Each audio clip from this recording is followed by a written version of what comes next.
Hello guys, welcome back. आज मैं आप लोगों के लिए लाया हूँ सॉ मूवी का थर्ड पार्ट। अगर आप लोग अभी तक इसका फर्स्ट एंड सेकंड पार्ट नहीं देखे हैं तो ये पार्ट आप लोगों को बिल्कुल समझ में नहीं आएगा, इसलिए पहले वो देखिए।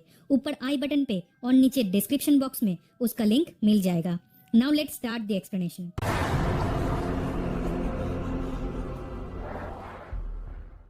तो ये मूवी वहीं से शुरू होती है जहां सॉ 2 खत्म हुई थी। एमेंडा डिटेक्टिव एरिक मैथ्यूज को बाथरूम में लॉक करके जाने के बाद एरिक हैक्सो से चेन को काटने की कोशिश करता है, लेकिन काट नहीं पाता है।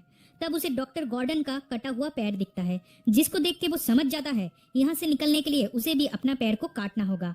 वो ट्राई तो करता है लेकिन काट नहीं पाता है। देन उसे वही टॉयलेट लीड मिलता है जिससे एडम ने जेब को मारा था। वो उस लीड से पैर का हड्डी तोड़ के उस चेन से आजाद हो जाता है। अब इसके 6 महीने बाद lieutenant Rigg, detective Kerry and detective Hoffman को जिक्सो का और एक विक्टिम ट्रॉय का डेड बॉडी मिलता है। इस टेस्ट में ट्रॉय के बॉडी पार्ट्स में हुक घुसा के उसे चेन से बंधा गया था। साथ में एक टाइम बॉम्ब भी रखा गया था। बचने के लिए ट्रॉय को अपने बॉडी से सारे हुक्स को खोल के इस रूम से भागना होगा, लेकिन दिए गए टाइम के अंदर ट्रॉय सारे हुक्स को खोल नहीं पाता है और बॉम्ब ब्लास्ट से मारा जाता है। पर डिटेक्टिव केडी को लगता है ये जिक्सो का काम नहीं है, क्योंकि इस रूम का दरवाजा पहले से ही सील्ड था। दैट मीन्स अगर ट्रॉय अपने टेस्ट में पास भी हो जाता फिर भी वो इस रूम से बाहर नहीं जा पाता। उसका मरना तो पहले से ही तय था, which is against Jigsaw's method. Jigsaw हमेशा फेयर गेम खेलता है और विक्टिम्स को सेकंड चांस देता है। इसका मतलब जिक्सो के साथ दूसरा कोई है जो गेम प्लान को बदल रहा है। केडी अपने घर जाती है और डिटेक्टिव एरिक मैथ्यूज के गायब हो जाने के कारण से बहुत डिप्रेस रहती है। इसके लिए वो खुद को ही दोषी मानती है। ट्रॉय के मर्डर स्पॉट से मिले वीडियो टेप को देखते टाइम मॉनिटर पे वो खुद को देख पाती है। दैट मीन्स उसके रूम में कैमरा लगा हुआ है। वो चेक करने जाती है और ठीक उसी टाइम पीछे से कोई पिक मास्क पहने इंसान उस पे हमला करता है। होश में आने पर वो खुद को जिक्सॉ के गेम में पाती है। उसे एक डिवाइस पहनाया गया था जिसका हुक उसके रिब्स के साथ अटैच था। इस डिवाइस को खोलने के लिए इसका लॉक को खोलना होगा, पर इसका चाबी इस एसिड से भरा बिकर के अंदर है और कोई ऑप्शन ना होने के कारण वो उसमें से चाबी को निकालती है। लेकिन लॉक खोलने के बाद भी वो डिवाइस को अपने आप से अलग नहीं कर पाती है। वो समझ जाती है उसका बचना नामुमकिन है, तो वो गिव अप कर देती है और तुरंत डिवाइस एक्टिवेट होके उसके रिब केज को फाड़ के रख देता है। नेक्स्ट सीन में हम लोग लिन डेनलॉन नाम के एक डॉक्टर और जेफ नाम के एक आदमी को देख पाते हैं। जेफ का बेटा एक कार एक्सीडेंट में मर चुका था, इसलिए जेफ ऑल द टाइम उस एक्सीडेंट से जुड़े लोगों से बदला लेने के बारे में सोचता रहता था। जिक्सॉ के ऑर्डर से इन दोनों को भी किडनैप कर लिया जाता है। जिक्सॉ उसके ब्रेन कैंसर के लास्ट स्टेज में था और उसके पास बस कुछ ही टाइम बचा हुआ था। एमेंडा लिन के गले में एक डिवाइस लगा देती है जिसमें 5 शॉटगन सेल्स लगा हुआ है। फिर लिन को एक स्ट्रेट फॉरवर्ड से गेम दिया जाता है जहां उसे जिक्सॉ को तब तक जिंदा रखना होगा जब तक ना जेफ का गेम खत्म हो जाए। इसी दौरान अगर जिक्सॉ मारा जाए या फिर लिन यहाँ से भागने की कोशिश करे तो उसके नेक पे लगे हुए डिवाइस एक्टिवेट होके 5 शॉटगन सेल्स उस पे फायर कर देगा। दूसरी तरफ जेफ होश में आते ही खुद को जिक्सॉ के गेम में पाता है जहां उसे कुछ टेस्ट में से गुजरना होगा और फाइनली वो उस इंसान तक पहुंच जाएगा जिसके कारण उसका बेटा अब इस दुनिया में नहीं है। लेकिन अगर वो इस टेस्ट में फेल हो जाए तो वो हमेशा के लिए इसी जगह पे कैद हो जाएगा। In his first test Jeff enters a freezer room and finds a woman named Danica Scott. ये एक लौती आई विटनेस थी उस ड्रंक एंड ड्राइव एक्सीडेंट का जिसमें उसका बेटा मारा गया था। लेकिन कोर्ट के चक्करों से बचने के लिए डेनिका ने गवाही नहीं दी थी, जिसके कारण वो ड्रंक ड्राइवर बच गया था। डेनिका को नेकेट करके पोल्स के साथ चेन से बांध के रखा गया था और उसके बॉडी पे आइस कोल्ड वाटर स्प्रे किया जा रहा था। अब जिक्सो जेफ को 2 ऑप्शन देते हैं। पहला, वो डेनिका को माफ कर दे और लॉक खोल के उसे बचा ले, एंड दूसरा, जेफ डेनिका को ऐसे ही मरने के लिए छोड़ दे और अपना बदला पूरा कर ले। डेनिका को तड़पते हुए देख के जेफ उसे माफ कर देता है, लेकिन उस लॉक का चाबी कुछ फ्रोजन मेटल पाइप्स के पीछे रखा हुआ था जो जेफ के लिए ले पाना ऑलमोस्ट इम्पॉसिबल है। कैसे भी करके जेफ चाबी तो ले लेता है, लेकिन तब तक डेनिका मर चुकी थी। इन हिज सेकंड टेस्ट उसे वही जज मिलता है जिसने उस ड्रंक ड्राइवर को बस 6 महीने का सजा सुना के छोड़ दिया था।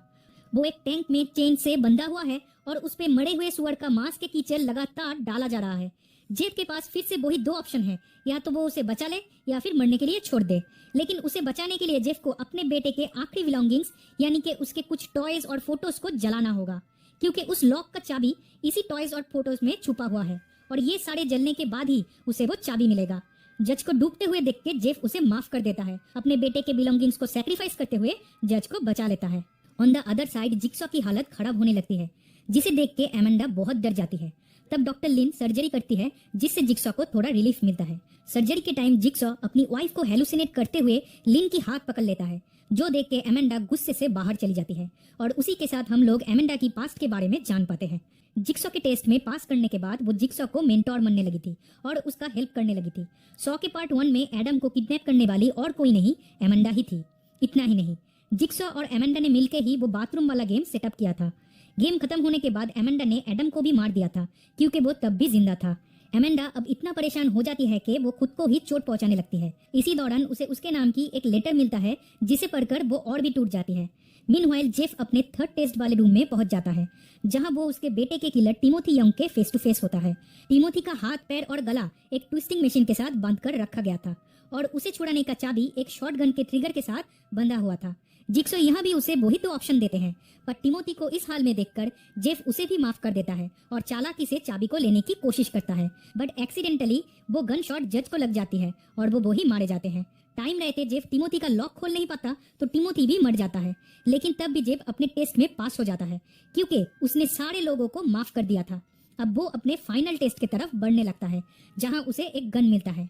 उधर सर्जरी खत्म होने के बाद जिक्सॉ और डॉक्टर लिन प्राइवेट में बातें करने लगते हैं जहाँ जिक्सॉ लिन से उसके हस्बैंड और फैमिली के बारे में पूछता है।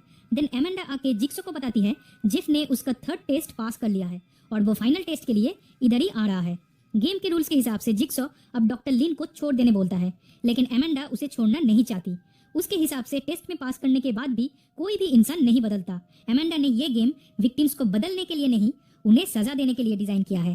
ठीक वैसे ही जैसे ट्रॉय और डिटेक्टिव केरी अपने ट्रैप से निकल नहीं पाए और मारे गए। She also reveals that bathroom से निकलने के बाद एमेंडा और एरिक के बीच लड़ाई हुआ था जिसमें एमेंडा जीत गई थी और उसे तड़पते हुए मरने के लिए छोड़ दी थी। सॉ के फर्स्ट पार्ट में उसने एडम को भी इसीलिए मारा था क्योंकि वो उसे भी सेकंड चांस नहीं देना चाहती थी। एमेंडा खुद को एज ए मर्डरर एक्सेप्ट कर लेती है। जिक्सॉ के वार्न करने के बाद भी एमेंडा डॉक्टर लिन को शूट कर देती है और तभी जेफ वहां पहुंच जाता है। लिन की हालत को देखकर जेफ एमेंडा को भी शूट कर देता है जिससे लिन और एमेंडा दोनों ही बुरी तरह से घायल हो जाते हैं। तब जिक्सॉ सारे सीक्रेट्स को रिवील करते हैं। वो एमेंडा को बताते हैं जेफ और लिन हस्बैंड वाइफ है, जो एमेंडा को पहले नहीं पता था। इतना ही नहीं, ये टेस्ट जेफ या लिन के लिए नहीं, ये टेस्ट तो एमेंडा के लिए था। She was being tested on her will to keep someone alive. Jigsaw को ऑलरेडी पता था कि एमेंडा सारे विक्टिम्स को आखिर में मार देती थी, इसीलिए उसने एमेंडा को लास्ट बार चांस दिया था खुद को बदलने के लिए। लेकिन एमेंडा इस टेस्ट में फेल हो गई और गोली लगने से आखिर में खुद ही मर गई। अब जिक्सॉ जेफ को फाइनल टेस्ट देते हैं जिसमें वो चाहे तो जिक्सॉ को मार सकता है या फिर माफ कर सकता है for all the pain he has caused him and his family. अगर जेफ उसे माफ कर देगा तो वो लिन के लिए एक एम्बुलेंस बुलाएगा जिससे लिन बच जाएगी। पर जेफ इतना इरिटेट हो चुका था कि वो बिना सोचे समझे ही जिक्सॉ का गला एक सर्कुलर सॉ से काट देता है। जिक्सॉ के मारे जाते ही इस रूम का दरवाजा अपने आप लॉक हो जाता है और लिन की कॉलर डिवाइस एक्टिवेट होके वो भी मारी जाती है। देन जेफ को एक टेप रिकॉर्डर मिलता है जिसमें से जिक्सॉ उसे बताते हैं जेफ इस टेस्ट में फेल हो गए क्योंकि उसने आखिर में जिक्सॉ को मार डाला और जेफ की बेटी कहाँ है ये बस जिक्सॉ को ही पता था। उसे उसकी बेटी को पाने के लिए फिर से एक गेम खेलना होगा और उसे ये गेम जल्दी खत्म करना होगा, नहीं तो उसकी बेटी ऑक्सीजन की कमी से मर जाएगी। मूवी यहीं पे खत्म हो जाती है। तो गाइज ये था सॉ पार्ट 3 का हिंदी एक्सप्लेनेशन। इसके आगे का इंसिडेंट्स नेक्स्ट पार्ट में हमें पता चलेगा। जानने के लिए जुड़े रहिए मेरे साथ। So that's it for today and thanks for watching.